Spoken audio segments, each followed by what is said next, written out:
Hi, welcome back to another Gadget Lab show. I'm Michael Calori. And I'm Nathan Olivares-Giles. Coming up in a little bit, we're going to take a look at the new subwoofer from Sonos, the wireless speaker company. But first, Nathan has a phone. The Motorola Atrix HD. What? Tell us all about it. Well, it's actually really awesome, and I'll tell you why.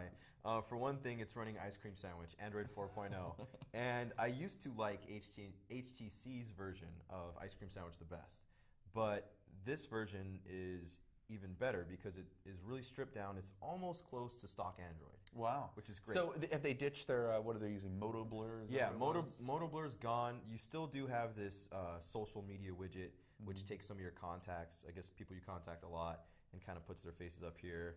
But, you know, it's really stripped down. It's really fast. It looks good. It works good.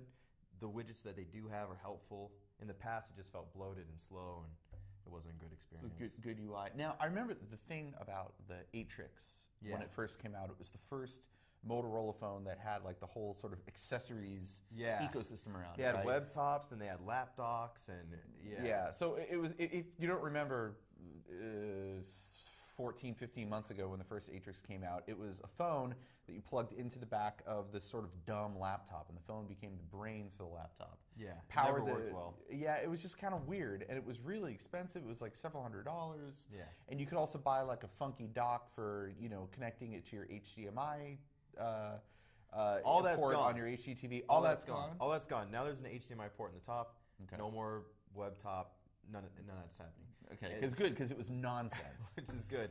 But you do have a 4.5-inch screen here with a 1280 by 720 resolution. Okay, so is it a good screen? Do you like it?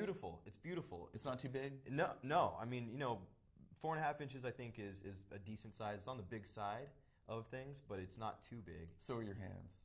Thanks, I think, but it looks really good. The colors are a little oversaturated, but it's a beautiful display. The pixel density rivals the HTC One X and the iPhone 4 and 4S. Okay, it's and gorgeous. The two phones you just mentioned are like the top of the heap when it comes to smartphones right now. Yes. So how does this one rank? This one falls just a bit below. It's just a little thicker. But it's fantastic. It's still fast. It's only $100 on a 2-year contract, so it's actually a little bit less expensive than the 4S and the 1X. But it's a screamer. It's actually a relative deal at $100. And what about battery life? Battery life isn't the greatest. It's kind of on par with what we saw with the Droid Razr. You're definitely going to have to kind of looks charge like it looks Razr. A lot like the Razr. You still have the Kevlar back here. It's thin. There's a little camera bump. Okay. But it actually has about half the battery life that you saw in maybe the Razr Max, which would last a day and a half, sometimes 2 days, depending on how you use it. This one, you're going to want to carry your charger with you. You can go pretty quick. It's 4G LTE. You got a big screen. Yeah, battery's just going to get drained like mad. Yep. Other than that, though, cool phone. I'm loving it. It's great. All right. Enough about that. Let's talk about the subwoofer. So, check this thing out. What is it? This is a subwoofer. It's called the Sub. It's from Sonos, the wireless speaker company.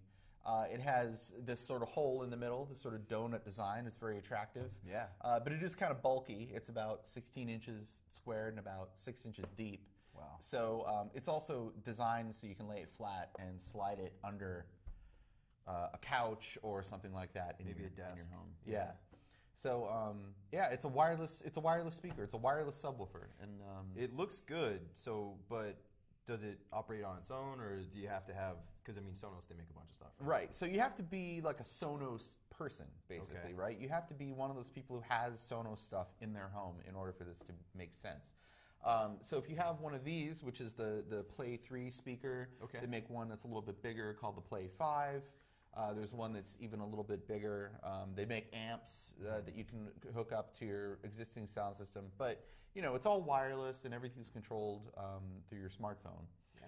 You add this, and it takes over all the low end. So basically everything that is below about 90 hertz or so. Nice. The sub frequencies. So good bass. Yeah, and that's actually, that's what a subwoofer is supposed to do. But for Sonos, it's pretty cool because like these speakers, they're kind of small and they don't really represent the low end that well. Like they're pretty good, but When you add this to the equation, you get like that big, beefy low end that you would get out of a really nice big, 3-4 speaker system. Yeah, I heard you testing it out earlier today, and it sounded fantastic. Yeah, it really kicks. Yeah. My favorite thing about it is that if it's not kicking quite enough, or if you don't like the results you're getting, you can adjust everything just using the app on your phone. So you can crank it up, you can change the tonal quality of it, you can turn it way down. Like if you're listening to something with a ton of bass in it, it's just too overwhelming, you can ease it back, and it's just a couple of taps and you change the whole color of it. Does it work with maybe a Jawbone jam box, or if I have some wired bookcase speakers or something like that, can I mix it up, or is this only really a Sonos product for other Sonos products? It's only Sonos. Okay. So you have to be invested in the Sonos ecosystem for this to make sense for you. Speaking of investment, how much does this thing cost? $700. It's kind of a lot of money. It is. Now, like Sonos stuff has never been cheap.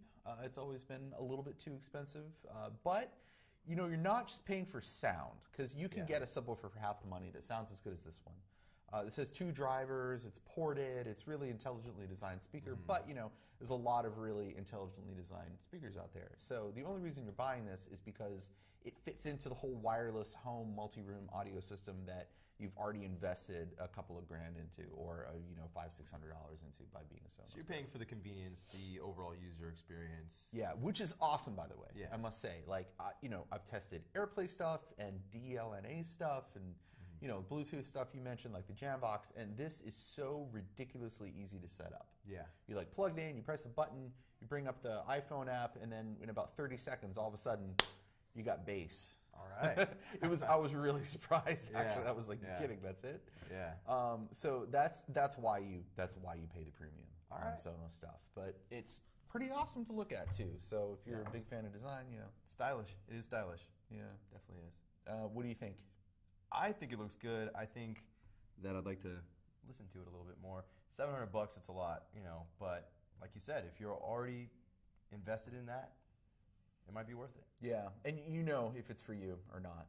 Just by the word Sonos, whether or not this is something you're going to buy. Anyway, that's all we have time for this week, and we'll see you next time.